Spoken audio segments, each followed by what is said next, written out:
perfect. So, well, would you please give me a little bit more context about what was Hector's situation and what was the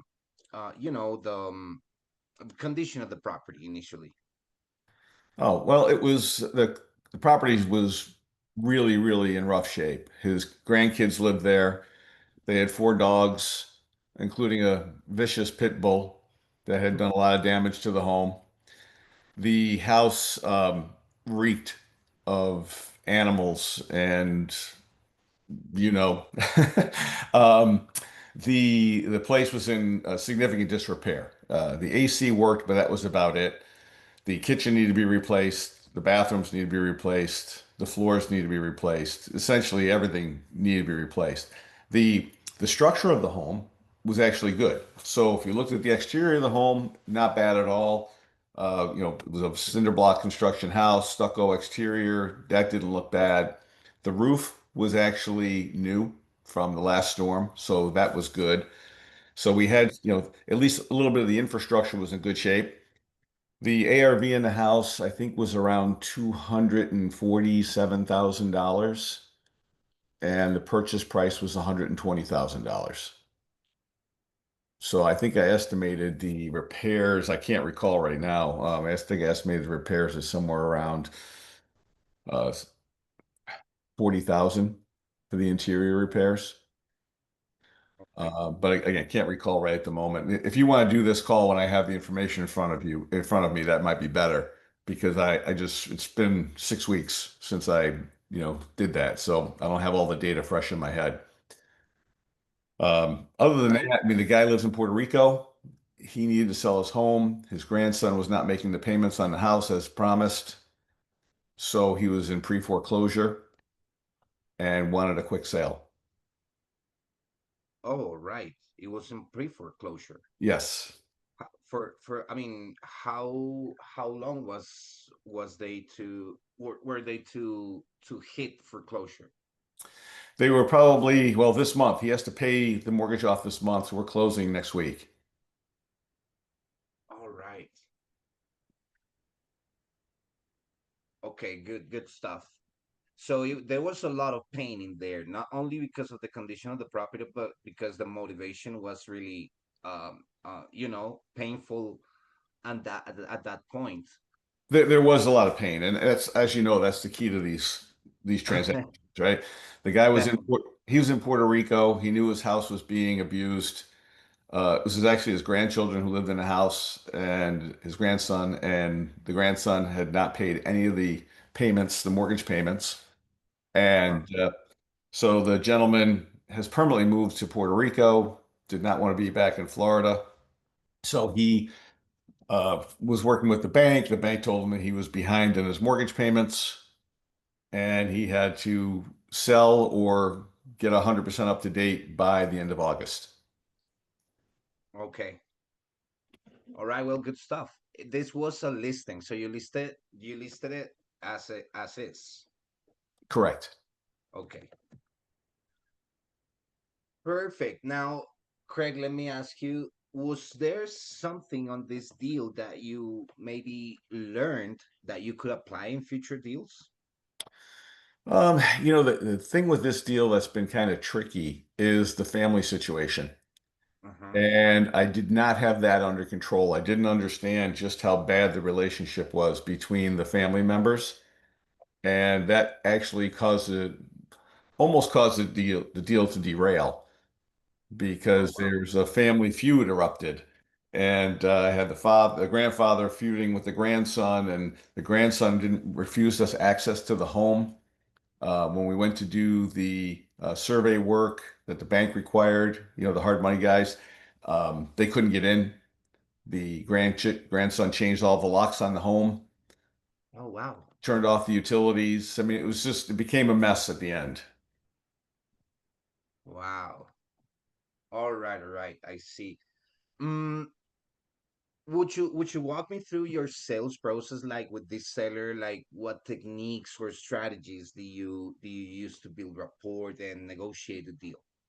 Well, with Hector, since he was actually in Puerto Rico, I never met him face to face. I usually do a face to face with the seller I did go to the home and viewed the home, of course. The grandchildren were there, and they basically tried to mess up the deal with the grandfather to sell the home because they wanted to continue living there.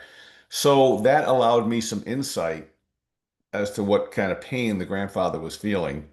And then when I talked to him, obviously I had some empathy for the guy. He's in Puerto Rico. He's thinking his mortgage is being paid. And, he was doing a great thing for his grandson, right? Here, you just take over Yeah. the payments. He only owed $78,000 on a home that was worth a quarter million. He said, if you fix it up and you make the payments, the house is yours. And then the Wow. grandson didn't make the payments because he wanted the grandfather to make all the repairs. So I was able to, have a real heart to heart with the grandfather about what he was feeling. Uh-huh. And at that point, I made him an offer of 120,000. He called me up the next day, said, I'm not going to sell it to you. Someone else is going to give me more. And I said, well, how much more? He said 130. I said, well, if I can do the 130, will you still sell it to me? He goes, yeah, absolutely. So then some more things changed with the situation. The grandkids were going to start taking things out of the home and causing me problems. So I said, Hector, my original offer of 120 is what I have to go with. At that point, we had talked probably a half a dozen times and we had a good rapport. And he actually said to me, you're at least real. You're in Florida, and I know you went to my home. The other guy doesn't even live in the state, so I don't know if he's going to really pay me. So I ended Right. up back at the 120, Good stuff. which was a good deal. Yeah. Indeed. All right. Good stuff. Good stuff. Um, so well, this is interesting because everything happened over the phone with the owner, but Yes, still you went to visit the property yourself, yes, yeah. and it was kind of falling apart. Yeah, it was a mess. I mean, I couldn't believe this house because the house was, first of all, it smelled terrible because of the animals. They had this vicious dog there. And the lady was running a daycare center out of the place. A what? I'm sorry. Daycare center. Oh my gosh. Yeah, with these In dogs, that condition, with the dogs and the filth and the kitchen not working. Yeah, that is terrible, man. it's not good. Wow, that is crazy. All right, and so exactly, well, not exactly. Probably you don't have the data back in your head, in the back of your head. But how long did it take you to convert this lead into a deal? Like about About a week, weeks? and most of it was a communication problem with Hector, Hmm. because he was in Puerto Rico, and I don't know if you know, they have a lot of power outages and stuff down there. So Right. I'd call him and sometimes not hear from him for a couple of days. So about a week from the time we had the first phone call till we converted to an agreement. And then I ended up marketing the house online and sold it in, I think, 2 days. That's good. Okay, perfect. So, well, you mentioned that your ROI for this particular deal was 20 grand, correct? Correct. Okay, perfect. Was there any unexpected expense or challenges during the process of dispositioning or selling it? Just with the grandkids that we talked about, that they wouldn't allow access to anybody, so the surveyors couldn't get in, appraisers couldn't get in. Right. They essentially locked everybody out.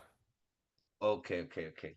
Now, usually, Craig, when you are working out these type of deals, what are the metrics or the data that you usually evaluate to understand like the potential profitability of this deal? Well, as I do an on-site inspection, I try to understand all the costs associated with the rehab. I use a Mhm. number of different sources to do the ARV. I'll look, of course, at Zillow and Redfin and Realtor, and then I use PropStream as well.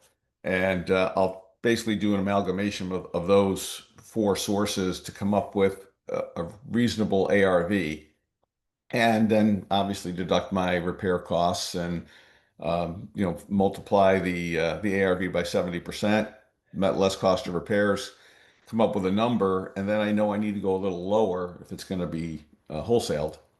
Yeah. So you have to build your margin in. Nice.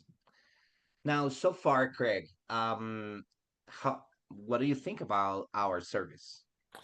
So far, it's delivered the number of leads. It definitely has delivered the number of leads. Um, I do like the weekly check-ins. That's actually kind of nice. It keeps Yeah. keeps you on top of your funnel and lead management. Yes. So overall, I think it works pretty well. I'm getting about a lead a day. I think that's the number. You can probably we'll go over that in a little bit, but um, I think that it's about $100, a little over $100 a lead at this point in time. So, which is, about what I expected. All right. That's very nice. I'm happy to hear that. Now, how did our marketing strategies and coaching contributed to your success with this deal? I think that the sense of urgency that you guys instilled up front was Love it. made a big difference. I think, I've been doing this for quite a while, Yeah. and there was never anybody who was actually like an active coach uh, Uh-huh. in the process. So having that, the weekly check-in makes a big difference because Yes. it forces me to, make sure everything's caught up. And what I do every Monday morning, I catch everything up. At Mm. least Monday, I catch up all the spreadsheet and make sure everything's done. But it also, I mean, I've never had a CRM like this, and the All right. CRM does works very well for doing all my follow-ups. Yeah. So I can bang my follow-ups out now in an hour, and it's organized. That is great. I'm loving to hear this. Would you be at a point to recommend our services to other real estate entrepreneurs? Yeah, I think it works well. I did yesterday. I was talking to a wholesaler and recommended you guys to him. And Oh, nice. he's actually in Boca, but I'd never heard of you. Oh, wow. That is very interesting. We can actually talk about that little detail in a moment. Hmm. Good stuff. All right. Now, what do you think, Craig, that you're doing that is making a difference uh, with other investors? I guess I'm not sure of the question. Yeah, like what do you think it's different or that you're doing that is different to other investors that is generating results to you? I bang the phones. Bang the phones. I do a lot of follow-up. I mean, lots and lots of follow-up. So between the text, the email, the phone calls, and then I do hard copy letters to That is very every nice. prospect, just to make sure they have a business card, they have contact information, all that sort of thing. Love it. Love it. And with that message that we added to the drip campaign, that introductory message, Hmm. I think that it's definitely making a difference too. Yeah, I think it gives Getting people the an idea who we credibility. are. Yeah, absolutely. I totally agree. What piece of advice, Craig, would you give to other real estate investors that are just starting out and trying to close their first deal? Um, don't hesitate to get back to a lead. I mean, unless somebody calls me, like the other night, I had two leads came in at one at 2:44 in the morning and one at 2:46 in the morning. Right? Wow. I didn't call them back until the next day. But generally, as soon as I get a lead, I'm on it within 2 minutes. In fact, I think in the last month, your guys have not caught anybody before I have. So that follow-up also helps when they make the call, the Oh outbound yeah, outreach. But it's really just it's that sense of urgency. That's to me the love number it. one thing. That is great. Is there any other kind of potential deal that you have in the works right now in this Just more market? listings. I'm really working hard on getting some of these listings. I have a couple houses that came across, through the leads that were very expensive. And I'm not going to take them down. They're five, six, one was a $700,000 house. Another one was a $600,000 house. Wow. And that's pretty high risk in this environment. Right.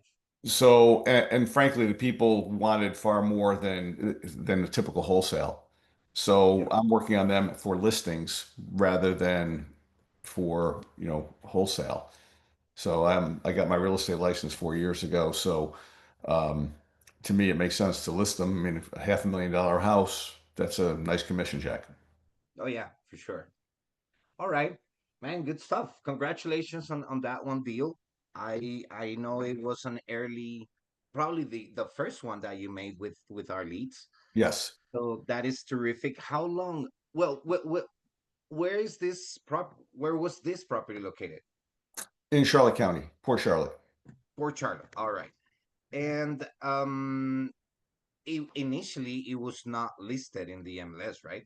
No, Okay, perfect. So the set, how much was he asking for the property initially? he wasn't asking anything. We finally, got to, I think we started at 140 when we had our first real conversation, and then we got to 120. Okay, good deal. All right. So the final revenue was in the end 20 grand. Correct. Perfect. And the motivation for selling, well, it feels like there was a lot of pain. But in the end, what was the exact motivation to sell for this He gentleman? had to get it sold before he had issues with his bank. All right. Oh yeah, he was already in pre-foreclosure, right? Correct. Yeah. Perfect. Would you say it was difficult to close this deal? No, this one was not difficult. I mean, other than, timing issues and some communication problems, no, I don't think this is a difficult one. Okay, perfect. Timing and communication were like the challenges that you faced at Yes. some point. Yeah. Okay. And you said that this one is closing next week. What day? Actually, the cash closes the 30th, but I'm going to meet him today at the attorney's office to sign papers. He flew in to sign the papers. So we're going to do the signing today. Oh, all right. That's very nice. Great, great stuff. Thank you very much, Craig, for sharing these details. I think that this is a very valuable exercise to show people how things are supposed to be done, Hmm. especially what you're mentioning during the conversation about the sense of urgency and that speed to action. Definitely, it's a killer. Yeah. So I love to hear that, Craig. Thank you very much for sharing.